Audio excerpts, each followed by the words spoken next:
Hello again, everyone. Let's talk about grade 10 biology, unit 4. Grade 10, unit 4, which is cell cycle.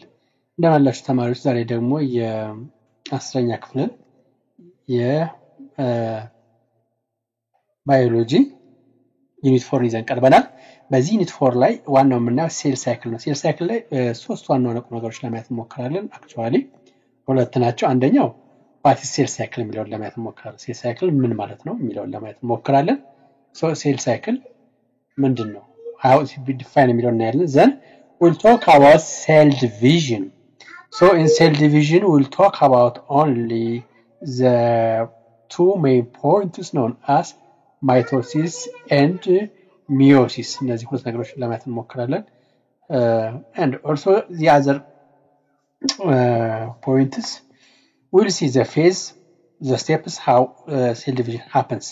እንደማላችሁ ተማሪዎች ዛሬ ደግሞ የአስረኛ ክፍልን በባዮሎጂ ዩኒት 4ን ሴል ሳይክል የሴል ዑደት ምንድነው የሚለውን ለማየት እንሞክራለን።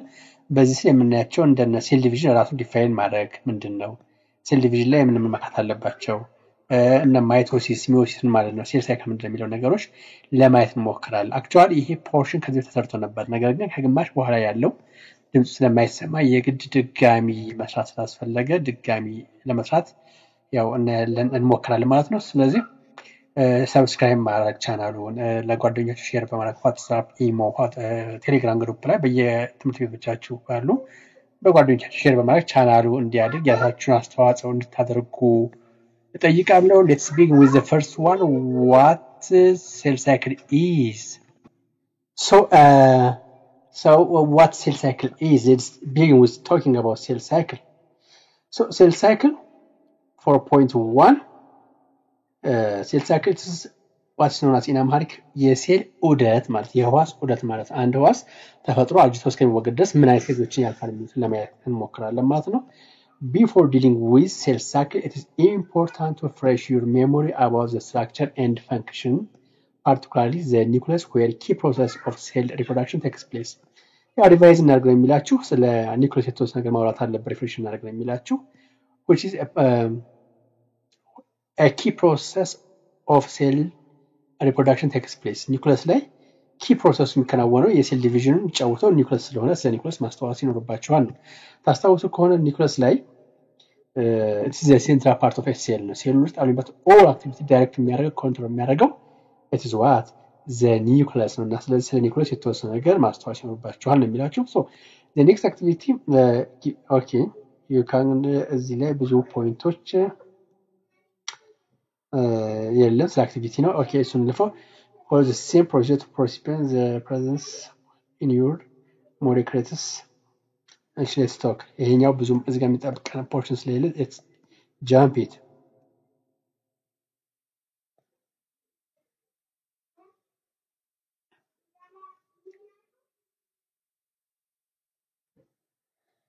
So a cell cycle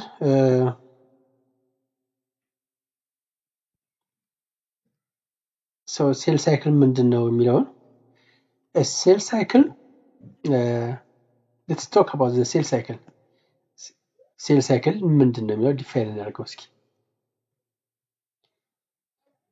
so the cell cycle is a sequence of events. It's nothing but what sequence of events that takes place in the parent cell as a means of distributing genetic material, thereby forming daughter cells. ስለዚህ ሴል ሳይክል ላይ ምንድነው አንደኛ sequence of what events ክንዋኔዎች የክንዋኔዎች ቅደም ተከተል ነው። takes place in what the parent cell የሚከናወነው ምን ውስጥ ነው? parent cell ውስጥ ይከናወናል። parent cell means it is the original cell. that means distributing what ምንድነው ፐርፐዙ ደግሞ distributing genetic materials የዘር ውስጥ ቅንብሮችን የጄኔቲክ ማቴሪያሎችን ያሰራጫል and therefore thereby forming daughter what cells daughter cells. ስለዚህ daughter cells ምን ማለት ነው? ሴል ሳይክል ማለት just ሲያድ ዲያግራም ብታዩት የተወሰኑ እንቅስቃሴዎች ቅደም ተከተል ነው የሚከናወነው። ፓረንት ሴል ኦሪጂናል ሴል ኖርና እሱ ላይ የሚከናወነው እንደሚያደርገው ኒውክሊየስ ውስጥ ያለውን ጄኔቲክ ማቴሪያል ዲስትሪቢዩት ያደርጋል። ዘን መጨረሻ ላይ ዳውተር ሴል ፕሮዲዩስ ያደርጋል። ስለዚህ ሴል ሳይክል እንደምንባል እዚህ አንድ ሴል ይኖረናል። ይሄ ሴል የተወሰኑ ስቴፖችን ሴል ሳይክልን ሲጨርስ አንድ እዚህ ውስጥ ምን አሉት ጀስት ክሮሞዞም ኒውክሊየስ ይኖረዋል። እዚህ ውስጥ ኒውክሊየስ ውስጥ ደግሞ ክሮሞዞም አሉት። ሴል ሳይክሉን ሲጨርስ አንዱ ድረስ ሲጨርስ አንድ የነበረ ህዋስ እዚህ ጋር ምን ያደርጋል ሁለት ይሆናል። በዚህ ሂደት ላይ እዚህ ጋር የነበረው ጄኔቲክ ማቴሪያል ለምሳሌ እዚህ ጋር ሁለት ከነበሩ እዚህ አንድ ይሰጣል ነው።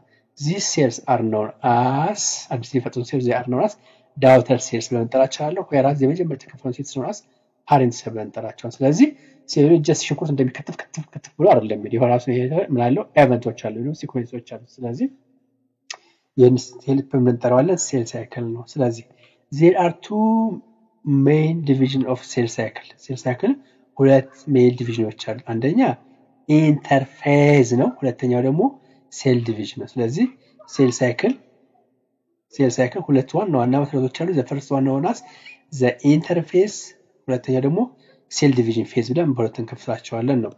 so let's talk about each of them. What are the main activities that happen in the interphase as well as the cell division phase of cell cycle? So the first thing what you understand, interphase is divided into what three phases. look ምን አለ እዚህ ጋር መጀመሪያ ታሳውሱ ከሆነ ሴል ሳይክል ራሱ ሁለት ክፍሎች አሉ ነበረ ኢንተርፌዝ እና ሴል ዲቪዥን ብለን ነበረ። so ኢንተርፌዝ ደግሞ ራሱ ይሄኛው ፌዝ በስንት ይከፈላል? is divided into three phases called G1 phase, S phase and what G2 phase ተብሎ በሁለት ይከፈላሉ ማለት ነው። ጀስት እዚህ እንደምታዩት ዲያግራማችሁ ላይ ታያችሁ እዚህ ጋር ይሄ ሴል ሳይክል ነው።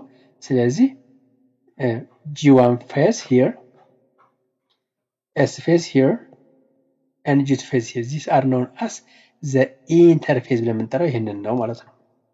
ለዚህ ሲ ዋን ባይ ዋን ምንድነው ሀፕን የሚያደርገው እያንዳንዱ ላይ የሚለውን ለማየት እንሞክራለን ማለት ነው። G1 phase, it's known as the first gap, is the first stage of interphase. interphase ላይ ሉክ ከዚህ ጀምሮ እስከዚህ ያለውን ኢንተርፌዝ ብለን ስለነበረ ስለዚህ የመጀመሪያው G1 phase ብለን እንጠራዋለን። first gap ብለን እንጠራዋለን or G1 phase.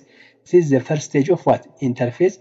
during this stage ምንድነው እዚህ G1 phase ላይ ምንድነው happen የሚያደርገው ስንል ምን happen ያደርጋል ስንል during this stage cells are quite active metabolically.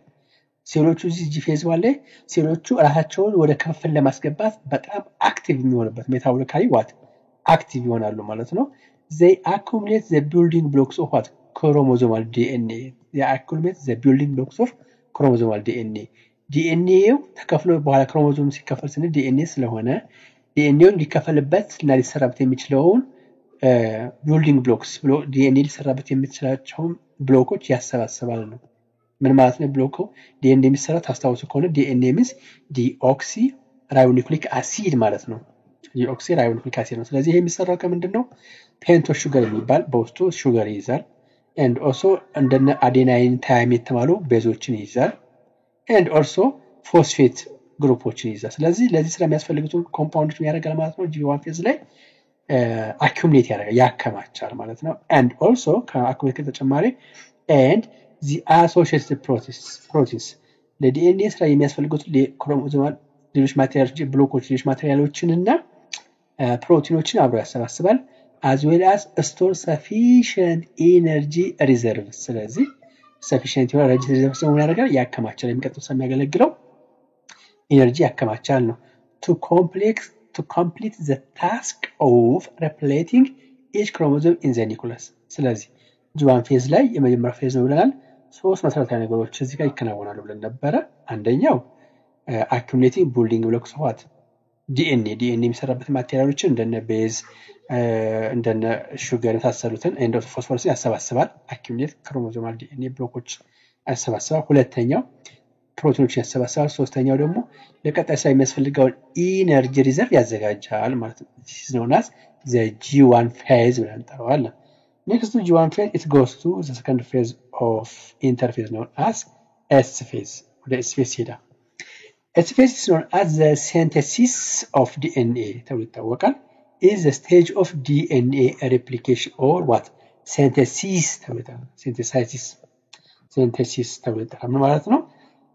synthesis of DNA የሚከናወንበት ነው and also is known as the stage of DNA replication DNA replicate ይደረጋል or what replication ብቻ synthesis ይደረጋል ነው ቅድም ታስታውሱ ከሆነ አንድ ሴል ይኖረናል እዚህ ሴል ውስጥ ምን አለ ኒውክሊየስ አለ ኒውክሊየስ ውስጥ ደግሞ ክሮሞዞሞች አሉ ወይም ደግሞ ክሮሞዞሞች ያስማቸው በኬሚካል ስትራክቸር ዲኤንኤ ነው ስለዚህ ይሄ ህዋስ ወደ ሁለት ሊከፈል ስለሚሆን ለሚከፈል ራሱ የጂ1 ፌዝ ላይ ራሱ ካዘጋጀ በኋላ ምን ያደርጋል ዲኤንኤውን እንዲከፈል ያዘጋጃል ማለት ነው ስለዚህ በሰው ሴል ብናስበው 23 ሴሎች ለምሳሌ ሰው 46 ክሮሞዞም ነው ውስጥ ያለው ስለዚህ 46 ክሮሞዞሞች ስላሉት ወይም ደግሞ 23 ጥንድ ፔርስ ስለሆኑ የሚቀጥሉትን ለከፋፍላቸው ሲያዘጋጅ ምን ያደርጋል ለከፋፍሉ የሚያግዘው እንትኖች ዲኤንኤዎቹን ዱፕሊኬት ያባዛል ማለት ነው ስለዚህ ኤስ ፌዝ ላይ ዲኤንኤ ይደረጋል ይዘጋጃል ነው ዘን ኤስ ፌዝ ላይ ዲኤንኤ ከተዘጋጀ በኋላ it goes to the G2 phase G2 phase ላይ ይሄዳል G2 phase ላይ ምንድነው የሚከናወነው ዋና ክንዋኔዎች ምንድናቸው የሚለውን እስኪ ለማየት ሞክር So the G2 phase what's known as second gap phase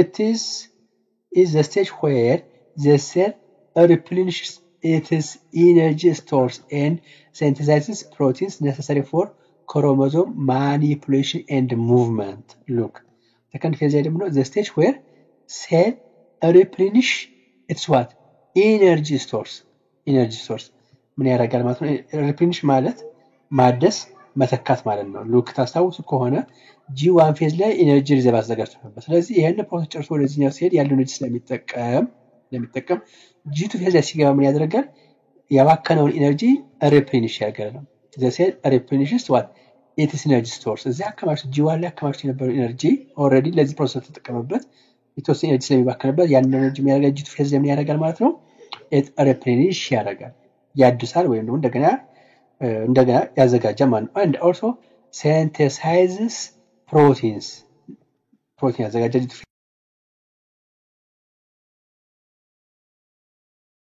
እዚህ ላይ for chromosome manipulation and movement አሁን የክሮሞዞሞች እንቅስቃሴ ከከፈለ በኋላ ክሮሞዞም ሴሎቹ ልክ እንደዚህ ሲከፈል ቅድም እንዳልኳቸው አንድ ሴል ሲከፈል ክሮሞዞሞቹ ሲያጓጉዝ ኤነርጂ ይጠቀማል ስለዚህ ክሮሞዞም የሚያጓጉዝበት ኤነርጂ and ሙቭ የሚያደርግበት ፕሮቲኖችን ያዘጋጃል ማለት ነው some cell organelles are duplicated during this stage ምን ማለት ነው cell organelles means parts of the cell ማለት ነው it might be a nucleus it might be mitochondria it might be ribosomes it might be chloroplast it might be plastids it might be vacuole and something like that ሊሆን ይችላል የትኛውም ሴል ኦርጋን ሊሆን ይችላል አንዳንድ ሴል ኦርጋኖች ፕሮሰስ የሚደረጉት የሴል ክፍሎች ላይ ነው ማለት ነው G2 ፌዝ ላይ የተወሰኑ ሴል ክፍሎች ይመረታሉ ማለት ነው cells may continue growing at G2 phase ላይ ያደርጋሉ cells continue growing during the G2 phase ላይ ሴሎቹ ያድጋሉ cells make final preparation before entering into mitotic phase ስለዚህ ወደ mitotic phase ከመግባታቸው በፊት ምን ያደርጋሉ የመጨረሻውን ፋይናል ፕሪፓሬሽን የሚጨርስ ምን ላይ ነው ማለት ነው it is what in G2 phase ላይ የመጨረሻውን ዝግጅት ይጨርሳሉ ማለት ነው ምን ማለት ነው ስለዚህ ሴል ሳይክል ላይ እንደምታዩት ይሄን ዲያግራም መጣቸው ዲያግራም ሴል ሳይክል ይሄ ነው በቃ ይሄ ፌዝ የምታዩት ስቴፕ ነው ሴል ሳይክል ብለን እንጠራዋለን ስለዚህ አሁን ማንን አየን G1 አየን S ፌዝ አየን G ፌዝ አየን ማለት ነው ዘን ይሄን ሲጨርስ ወይ እነዚህ ስቴፖች መጨረሻ M ፌዝ ላይ ይገባል ስለዚህ M ፌዝ ላይ ከመግባቱ በፊት አብዛኛው ስራ የሚጠናቀቀው G ፌዝ ስለዚህ ሴል ሳይክል በውስጡ ምንም ይይዛል ማለት ነው G ፌዝን ይይዛል S ፌዝን ይይዛል G ፌዝ ይይዛል እነዚህ እንደምንጠራቸዋለን ኢንተርፌዝ ስቴጅ እንጠራቸዋለን and also the last is known as mitosis ስለዚህ stage of cell cycle ይሄን ይመስላል ማለት stage of cell cycle ይሄን ይመስላል ማለት ስለዚህ ምን ቀረ ነው አሁን mitotic division ቀረ ማለት ነው mitotic division ደግሞ just real division of cell የሚከናወንበት ነው ምን እንደፈጠር stages of cell cycle ነው አየን ቀጥሎ እስኪ ምንድነው happen የሚያደርገው የሚለው ነገር so okay so the cell division on other hand includes nuclear division or karyokinesis. Look, cell division አሁን ቅድም ሴል ሳይክሎች አራት ስቴጆች አሉት ብለን ነበር። ሴል ዲቪዥን on the other hand includes what? nuclear division ይይዛል። nuclear division ይይዛል። ስለዚህ ሴል ዲቪዥን ስንል ፕሮሰሱ ምን አለበት ማለት ነው? nuclear division ማለት ነው። nuclear division ስንል ኒኩለስ ከሚለው ቃል የመጣ ነው። ኒኩለሱ ይከፈላል ማለት። ስለዚህ እዚህ የነበረው ህዋስ አንድ ከነበረ እዚህ ጋር ሁለተኛው ህዋስ ዴቨሎፕ ያደርጋል። ሁለተኛው ህዋስ ዴቨሎፕ ሲያደርግ ምን እንደሚያካፍለው ያለውን የዘረጉት መስተልፍ በአማካኝነት ነው በኒኩለስ። ስለዚህ ኒኩለሱ ይከፈልና አንድ የነበረው ወለዚህኛው ህዋስ ለዚህኛው ህዋስ ይደርሳል። it's known as nuclear division. ስለዚህ ሴል ዲቪዥን ምን ኢንቮልቭ ያደርጋል? nuclear division. it's known as karyokinesis develop ያደርጋል ነው። so the karyokinesis happens what?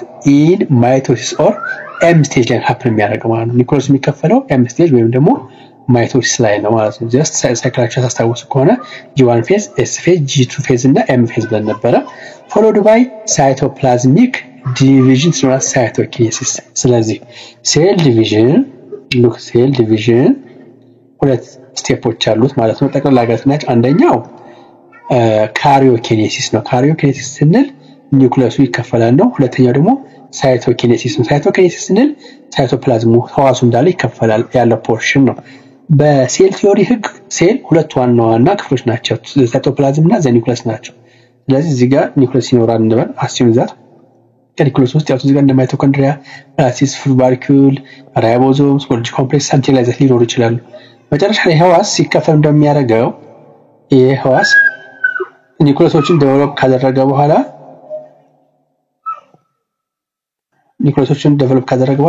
እዚህ አንድ ኒኩለስ ይኖረዋል፣ እዚህ አንድ ኒኩለስ ይኖረዋል። ኒኩለሱ ዲቫይድ ሲያደርግ it's known as nuclear division ብለን እንጠራዋለን። ተሻለ ግን ይሄ ሳይቶፕላዝም ነገር ሴሉ እዚህ ጋር ሲቆረጥ ነው as ሳይቶኪኔሲስ ብለን እንጠራዋለን። ሳይቶፕላዝሚክ ዲቪዥን ብለን ይሄኛው ነው። ኒኩለስ ተከፍሎ ሁለት ሲሆን it's known as nuclear division እንጠራዋለን። ወይራስ ሴሉ ግን እውነተኛ ክፍፍል ሆኖ አንዱ ህዋስ ከሌላው ጋር ሲሆን it's known as cytoplasmic division ብለን እንጠራዋለን። So this ultimately results into what? Two identical daughter cells. Look, cell division ሲጠናቀቅ አንድ የነበረ ህዋስ ስንት ህዋስ ይሆናል? Two identical ህዋሶችን ይሰጠና ተመሳሳይ የሆኑ ህዋሶችን ይሰጠና ማለት ነው። Each daughter cell grows and starts the cycle mother cell has undergone. ከዛ በኋላ የሴል መልሶ ምን ያደርጋል? አዲስ የነበረው አርጎ እድገቱ ሲጨርስ ደግሞ ይሄም እንደዚሁ ሴል ሳይክል እንዳልሽ ጀምሮ S ፌዝን G ፌዝን አልፎ ራስ M ፌዝን አልፎ ሌላ ሴል ይሰጣልና ማለት ነው። ስለዚህ ሳይክል ዑደቱ እንደዚህ እያለ ይቀጥላል ነው። So this is the concept of cell cycle. So the question, what will happen if a cell cycle is not controlled? Cell cycle control mechanism አለ የራሱ ነው። control ባይደረግ ምን happen ይደረጋል ነው። The cell cycle in general and cell division has an internal controlling system that enables to follow a regular pattern. ስለዚህ ራሱ ምን አለው ማለት ነው? internal controlling system አለው። internal controlling system ስላለው ስቴፑን ጠብቆ ይላል። ለምሳሌ G1 ፌዝ ጨርሶ ተንደዱ M ፌዝ ሊገባ ይችላል ማለት ነው። M ፌዝን ሳይጨርስ ተንደዱ S ፌዝ ላይ ወይ ደግሞ G2 ፌዝ ላይ ሊገባ ይችላል ማለት ነው። So if such a regulatory system fails to work properly, the cells excessively divide and this may be called cell madness. ይሄ ኮንትሮል ኢንተርናል ኮንትሮሊንግ ሲስተማቸው ዲቪዥን ይቋጠረው ፌል ቢያደርግ what happen it's known as cell madness will happen.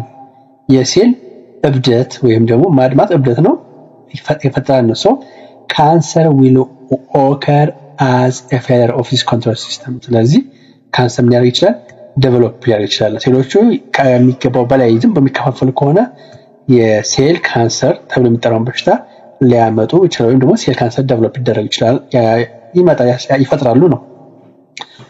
So cancer cells do not respond normally. cancer cells ምንድነው ችግራቸው? ቢፈጠሩ ችግር አለው ግን just as they are a disease እንደ በሽታ የሚወሰዱ ለምንድን ነው? They do not respond normally to the cell cycle controlling system. cell cycle system አይገዛቸው ለነሱ ስለማይታዘዙ they divide in unregulated manner and may invade other tissues of the body.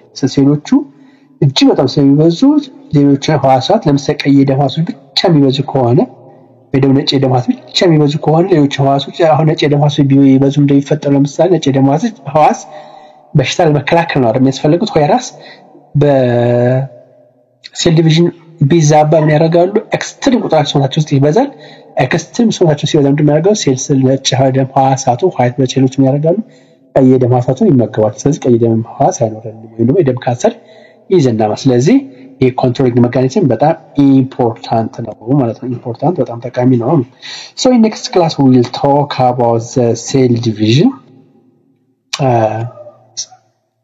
the cell division by itself the steps of cell division the mitosis እና meiosis ምንድናቸው የሚሰራሉ የሚሉትን ደግሞ cell division በሚቀጥለው ክላስ ለማየት እንሞክራለን ማለት ነው have a nice time ጓደኞቻችሁ ሰብስክራይብ እንዲያደርጉ ላይክ ሼር ኮሜንት እንድታደርጉ ቢያንስ ኮሜንት ሼር ያደርጋችሁ ከሆነ ያያችሁ ከሆነ ጓደኞቻችሁ ሰው ጠቅሟል ማለት ነው ስለዚህ ተወሰነ ሰዓት እንቀርባለን አለስ እይታው የሚደክም ከሆነ ደግሞ ለጓደኞቻችሁ ሼር ያደርጋችሁ ቻናሉ ማያድግ ከሆነ ያው የመስራት ሞራል ስለሚገል ኮሜንት ማድረግ ሰብስክራይብ ማድረግ በየቴሌግራም ዋትስአፕ ግሩፓችሁ ላይ ጓደኞቻችሁ ኢንቫይት ያደርጋችሁ ቻናሉን እንዲያድግ እንድታደርጉ እንጠይቃለን በሚቀጥለው እስከምንገናኝ ቻው ቻው